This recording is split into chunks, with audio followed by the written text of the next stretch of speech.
Hello, my buddy friends. It's Monday night, and I'm coming to you after a long week last week and a long weekend this weekend. And I wanted to share something with you, and this is confession time. So I was reading Ephesians 4. The very first 4 verses says, "Therefore I, a prisoner for serving the Lord, beg you to lead a life worthy of your calling, for you have been called by God. Always be humble and gentle. Be patient with each other, making allowance for such each other's faults because of your love. Make every effort to keep yourselves united in the Spirit, binding yourselves together with peace.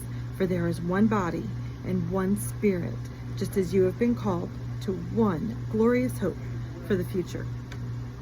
So, on Sunday, a family came in about half hour, 45 minutes into the second service. And they were here visiting. They do not live in the area. And there was a young 9-year-old boy who had nonverbal autism, more on the severe end. And he was what I call a runner. He was an eloping risk. So any chance he got, he took off. So as I was talking to Mom, trying to figure out how we were going to support her while they were there at church, he escaped from her, I think, like 3 times, in which we had to go running after him, make sure he didn't run out of door. He did run out of door. We got him, right? So it was hard. And as I'm talking to that mom, I'm not gonna lie, I was sitting there going, I don't have it in me. We can't take care of this child. I don't have the resources. I'm not equipped. At that time, I didn't even think I had a buddy downstairs. I didn't realize that Tiffany was there. She came in after I had come upstairs to check out service. And I thought that this was just gonna be me by myself trying to figure out how to keep this child safe so that his mom could go into service. And I'm not gonna lie, I wanted to tell her to go home.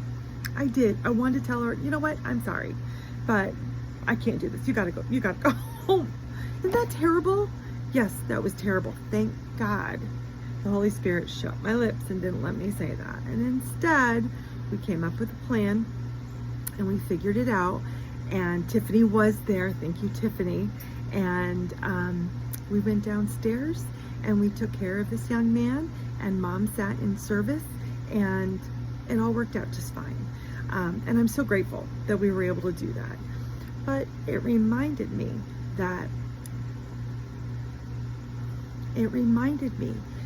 we are all one in the Spirit, and that we need to be humble and gentle with one another, and to approach each other with a sense of peace, because there can be hard times, there can be hard days, and there can be times when we just don't think we have anything left to give, when we're just so tired that we're kind of at the end of our rope. And yet, if we lean on God, who is the source of all things that we need, He will equip us to handle even those tough situations that we don't think that we have. So, I hope that that's an encouragement to you today as you are hopefully preparing for this next season as school starts and we start to buddy our kids on a little bit more of a consistent basis at church.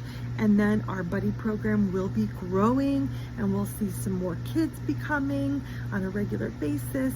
And all of that stuff is happening. I hope that you can be encouraged to know that if we approach each other with humility and grace and peace, that God will equip us to be able to care for even the hard situations.